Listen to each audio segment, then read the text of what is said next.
ଚାଲିଥିଲା ଗଞ୍ଜେଇ ଚୋରା ଚାଲାଣ ମାଡ଼ି ବସିଲା ପୁଲିସ। ଗାଡ଼ି ଚେକିଂ କରୁଥିବା ସମୟରେ ପୁଲିସ ହାବୁଡ଼ରେ ପଡ଼ିଯାଇଛନ୍ତି 4 ଜଣ ଗଞ୍ଜେଇ ମାଫିଆ। ନବରଙ୍ଗପୁର ପୁଲିସ 103 କେଜି ଗଞ୍ଜେଇ ଜବତ କରିବା ସହ 4 ଜଣ ଅଭିଯୁକ୍ତଙ୍କୁ ଗିରଫ କରିବାରେ ସଫଳ ହୋଇଛି।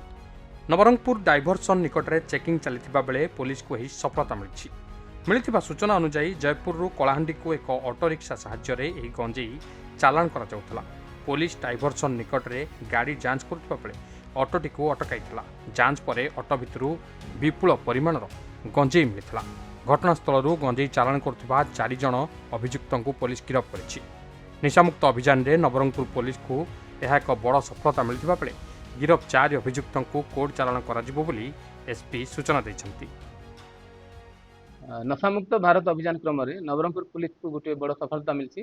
गतकाली नवरंगपुर थाना पुलिस टीम डाइभटा छक निकट में एमवी चेकिंग कर समय गोटे ऑटो रिक्शा 4 जन व्यक्ति गंजेई चोरा चालाण कर समय धरा पड़ते कन्सीयस पोजिशन रू आम 103 अराउंड 103 केजी गंजेई जबत कराई। यही रिलेटेड आमर नवरंगपुर थाना एनडीपीएस थाना केस रुजु कराई। से माने जयपुर साइड रू कोलाहांडी साइड को गंजेई चालाण करुले। आज कोर्ट फरवर्ड कर 4 जन जन को आम अरेस्ट कर 4टा मोबाइल सीजर कर अराउंड 103 केजी गंजेई जबत कराई।